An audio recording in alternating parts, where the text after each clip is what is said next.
everyone, and welcome to Week 11 of the NFL Contest Show. I'm your host, Jesse Flynn. Well, what can I say? It's getting cold, and we're getting a lot of snow here in Lake Tahoe, and my picks have been right along with it. I have been ice cold the last 2 weeks. Over the last 2 weeks, I've gone 1-8-1, only gaining 1.5 points. In Week 10, went 1-4. Could have potentially been 2-5 had I not swapped out the Buffalo Bills after the announcement that Josh Allen was going to play, only to put them in for the Jacksonville Jaguars, which failed to cover by 0.5 point after their field goal kicker missed 2 very makeable field goals.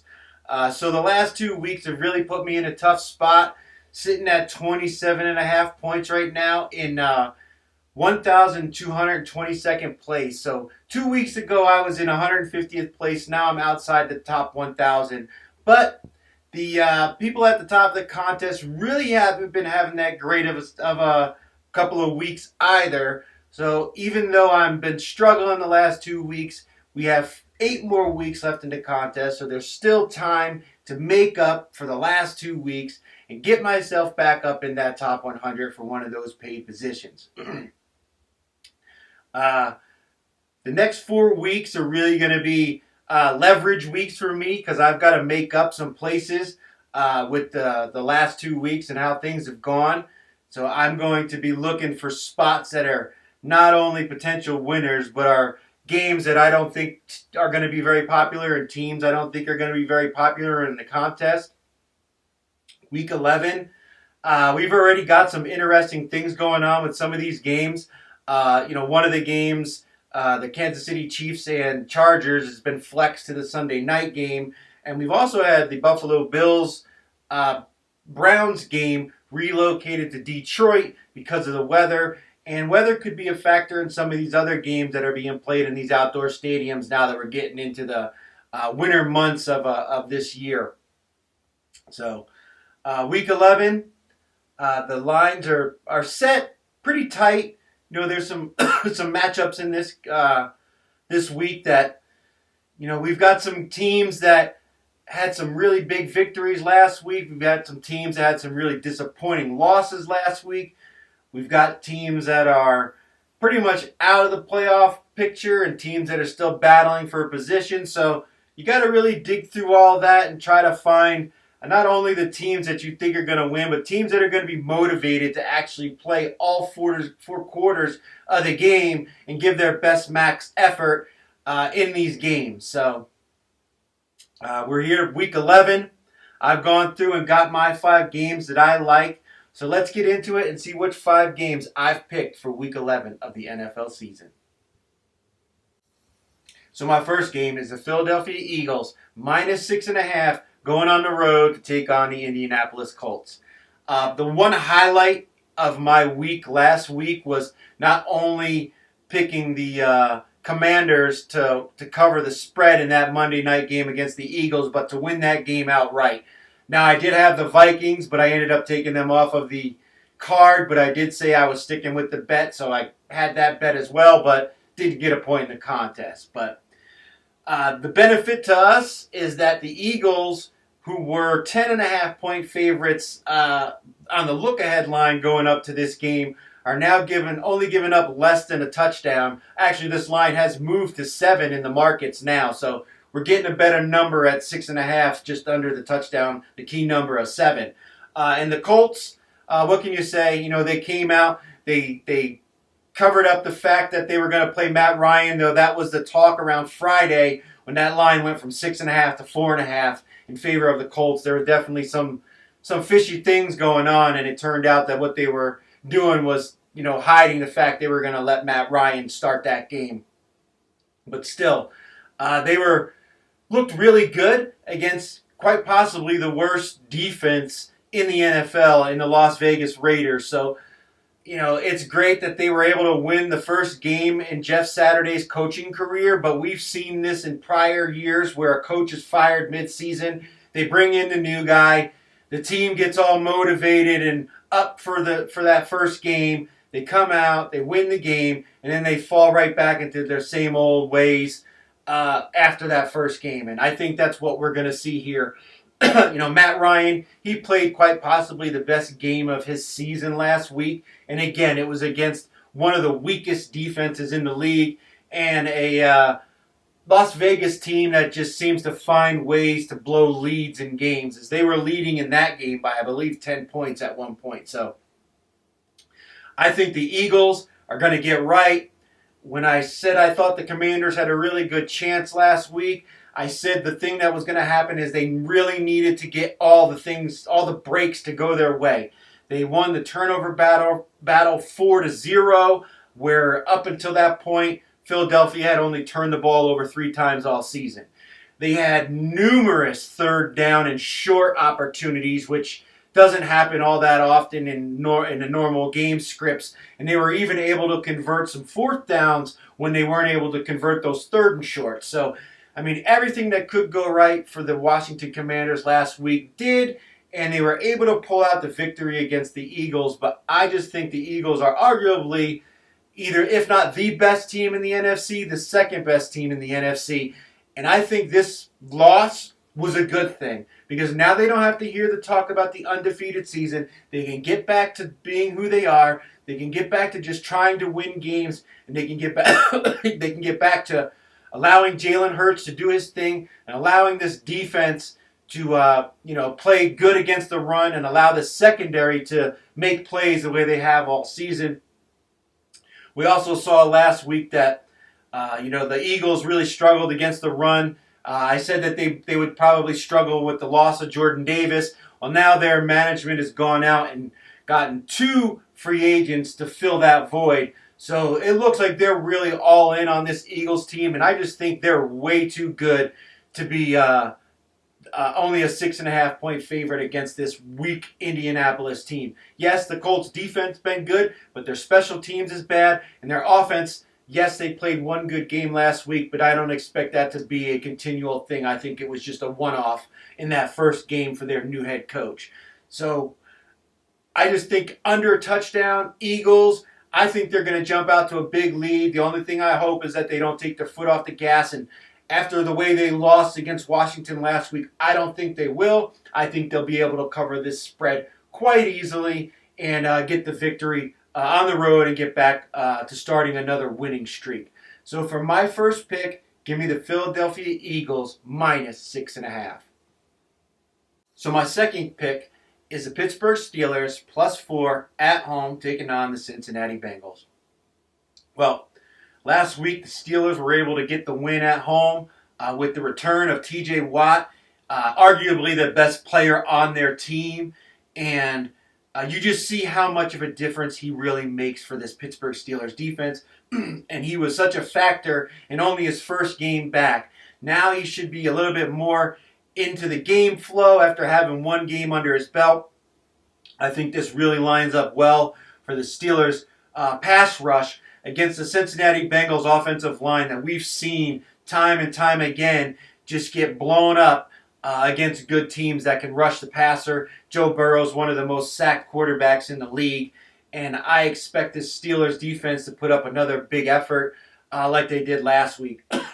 I'm pretty sure Minkah Fitzpatrick may play in this game. He had the surgery for his appendix last week, but other than some discomfort in the muscle that they had to move around to get to where they needed to do the surgery, it's basically just a pain management issue for him at this point. And in the NFL, they'll give you the numb shot if you can get out there and run around and play, because there's no real chance of him aggravating any type of injury. The appendix has been removed. Now it's just him healing where they had to do the surgery. So there's a good likelihood he could be out there, and he's just another big piece to this Steelers defense. And now we're seeing the Steelers offense start to lean a little bit more into the sharing of the running back carries with their rookie Warren and Najee Harris. So it's really given them a two-headed running game, and that's been working out pretty good. It looked good last week, and Kenny Pickens is starting to get a little more comfortable in this offense. He's starting, he throws the ball downfield. He's getting the ball to George Pickens and Freiermuth, and The Cincinnati Bengals, they've lost a few pieces on their defense throughout the season after that great start they had with their not giving up a touchdown in the second half, I believe, for the first 7 games.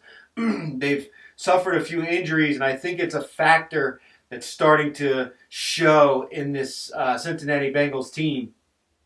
And, as far as trends are concerned, this is one of those great spots for a coach like Mike Tomlin. He's really good against the spread when it comes to playing the Cincinnati Bengals. As an underdog, he's 7-2 ATS against the Bengals. As an underdog from week 5 forward, he's 39-16-1 against the spread. And a home dog in this spot, he's 14-2-1. So everything kind of points to the Steelers being able to cover the spread and potentially win this game. +4, you're getting more than a field goal. And I like them being at home. The weather could be bad, which could definitely hamper the Bengals' passing attack. And we've seen that ever since they lost to Ja'Marr Chase. The passing attack for the Bengals just hasn't been what it was before. Burrow's having to hold the ball a lot longer than he typically does, and it's leading to sacks and incompletions. And I think that's enough for this Pittsburgh Steelers team to be able to keep this game close. We know Tomlin, he'll grind it out. He'll play dirty game, a dirty football game. He'll punt. He'll play field possession, and he'll try to let the other team make mistakes. And I think there may be an interception or two for Joe Burrow in this game, which could definitely be the difference.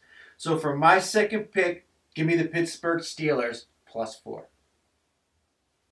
So my third pick is the New England Patriots -3.5 at home, taking on the New York Jets. This is just a good spot for the New England Patriots. The Jets, I like what they're doing. I think they've got a lot of a great future with the team that they have. But they beat the Buffalo Bills right before the bye, and I think their stock is about as high as it could ever be with a win over arguably, the Super Bowl favorite in the AFC, in the AFC. But Bill Belichick has owned this New York Jets team as a favorite of 8 or less. He's 15-5-2 against the spread. Robert Saleh, when facing a division opponent as an underdog, facing a division opponent is 3-6 against the spread. And, it's just hard to go against Bill Belichick when he's had extra time to prepare. I can see him, getting a game plan to force the team to try to make Zach Wilson beat them, which is something the Jets have tried to avoid in the games earlier in the season, not really letting him throw the ball very much. But the pass rush for the New England Patriots is one of the league leaders in sacks, and their defense is one of the league leaders in interceptions. And I could see them forcing at least 1, maybe 2 interceptions in this game. We know the New England special teams is always going to be the best unit of the 2 on the field because Bill Belichick always has his special teams prepared for these games. And I just think it's just a bad spot for the Jets. They're coming in. They're riding high off that win against Buffalo. Everybody's seen this defense. They're seeing this young, up-and-coming team, and they want to try to, jump on the bandwagon. And I just think, you can't, count out the New England Patriots and Bill Belichick because this is the time of the year when his team finally starts to find their identity. They finally start to make that playoff push. And I think this is the beginning of a potential winning streak for the Patriots that allows them to potentially grab one of the wild card spots in the playoffs. So I just think it's a great opportunity to back the best coach in the NFL at home against a second-year quarterback with one of the best defenses in the league and a running game for New England that I think will be able to put up enough points against the Jets to cover this 3.5-point spread. So for my third pick, give me the New England Patriots -3.5. So my fourth pick is the Detroit Lions +3 going on the road to take on the New York Giants. Well, we just saw this Detroit Lions team win a come-from-behind game last week against the Chicago Bears. And I think the momentum from that game could carry over into this game against the New York Giants. The Giants were very fortunate to win that game last week against the Texans. Two red zone turnovers and multiple opportunities in the red zone for the Texans to score, and yet they weren't able to cover the spread in that game against the Giants. And the Giants have been one of the more lucky teams in the NFL this year. And it's just, eventually that luck tends to run out. And we could see that happen here against the Lions. One of the things we know about the Lions is they're going to play all 4 quarters. They're not going to throw in the towel. They play really hard for their coach. And they're actually one of the healthiest teams in the NFL right now. And looking at the Giants injury report, one of the things that really stands out to me is that several of their defensive players, particularly along the defensive line, and Leonard Williams, Kayvon Thibodeau, and several other players are questionable for this game. So if they're not able to play, I could really see this Detroit Lions team running the ball for 200 yards if they allow Swift and Williams to just tote the rock 35 times. And Jared Goff, he has success when the run game is working and he can rely on the play action and not have to be the player, the one to carry the team by throwing the ball. The Giants, their offense has been pretty reliant on Saquon Barkley and Daniel Jones running the ball. And I think Dan Campbell's got this defense playing pretty well. I mean, they were good against Green Bay, and they made some really good plays against the Bears to get them back in that game last week. And, that type of, good vibes for their team tends to carry over to the next week. And, we're starting to see Aiden Hutchinson develop into the pass rusher that everybody thought he would be coming out of college. The secondary's been playing a little bit better than they had when they were the worst defense in the league. And again, it's not like they're going up against some juggernaut offense in the New York Giants. So if they can keep this game close, I really think they've got an opportunity to win this game outright. You're giving me a field goal. The Giants, they've been the Cinderella of the season, sitting at 7-2 right now. They've been winning all these one-score games, and I just don't know if that's going to continue. They've really, exceeded expectations in the market all year. And, even though Detroit, they still have the reputation of being, a really bad team, they're a team that's been playing better the last few weeks. And with their health and with the injuries on the Giants, which I'll be monitoring, if those defensive players for the Giants aren't available, I really think this favors the Detroit Lions. And I would take them on the money line betting this game. So for my 4th pick, give me the Detroit Lions +3. So my 5th and final pick for Week 11 is the Houston Texans +3.5 at home taking on the Washington Commanders. Now, I mentioned it before in the last segment that, the Houston Texans really had an opportunity to not only cover the spread last week against the Giants, but they could have won that game outright if they were able to just convert some of their red zone opportunities into points. And now they're facing a Washington Commanders team who's playing their second consecutive game on the road.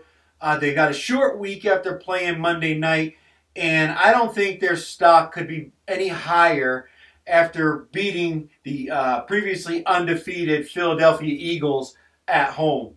But last week, that game, everything that could go right for the Commanders went right for the Commanders. I mean, like I said, 4-0 on the turnover differential, numerous 3rd and 1, 3rd and 2s that they were able to convert.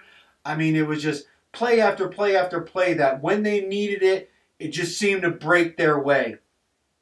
And although I was happy for that game last week, I also don't expect it to really carry over into this week. I think this is kind of a letdown spot for them. I think they're going to go up against a Houston team that, again, they're one of the more healthy teams in the NFL right now. As far as the injury report is, I think the only person of their starting offense or defense is Derek Stingley, who's questionable, their cornerback. So you're going up against a Washington team, again, that's playing on a short week, back-to-back home games. You're getting above a field goal. This game's actually moved down to 3 and could potentially be below 3 by Sunday. So I think there's real value in taking the plus 3.5 with Houston. And I don't think this is going to be a very popular game or a very popular side in the contest. So I'm looking to try to find a spot where I can gain a point on the majority of the people in the contest, potentially help propel myself back up the rankings and get me closer to that top 100. So as much as I like Houston's chances of not only covering the spread but winning this game, I think this is a really good leverage spot in the contest, as there's not a lot of people who are going to want to back the Texans after the show they put on last week against the Giants, and they're going to be high on the Commanders after their big win as huge underdogs on the road against Philadelphia.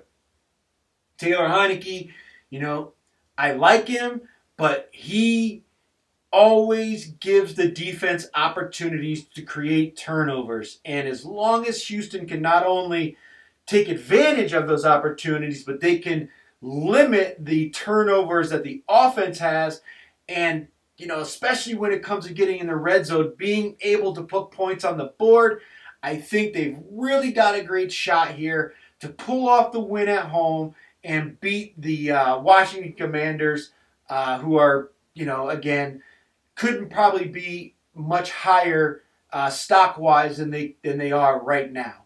So for my fifth and final pick, give me the Houston Texans plus 3.5. So those are my 5 picks for the Week 11 NFL Contest Show. Be sure to hit that like and subscribe button. It definitely helps out. Head on over to deadmoneymedia.com, where you can sign up for our email and also sign up for our exclusive content. But now it's time for the Week 11 Contest Show Parlay. So let's get into it. For Week 11, we've got the Philadelphia Eagles minus 6.5, the Pittsburgh Steelers plus 4, the New England Patriots minus 3.5, the Detroit Lions plus 3, and the Houston Texans plus 3.5. Put those 5 games in a parlay, and it comes out to plus 2,800. So that'd be a nice way to not only get back into the contest with a 5-0 week, but also get back some of the money that I've lost in my personal bets over the last 2 weeks. Really thankful for everybody following me up to this point in the contest. I know we're getting down. It's the last 8 weeks of the season, but I'll be here throughout the playoffs. So don't worry. I'm not going to leave everybody once the contest ends. But I do want to say thank you to everyone out there for joining me and all the positive inspiration that you leave in the comments. It definitely helps, especially when I'm having a bad run the way I have the last 2 weeks. So hopefully we can get back on the winning side, finally put up a 5-0 week, hit the parlay, and get ourselves back into contention for the Circa Millions contest. Well, to everyone out there, thank you for watching. I hope you win all of your bets, and I hope you make a lot of money. Have a good weekend.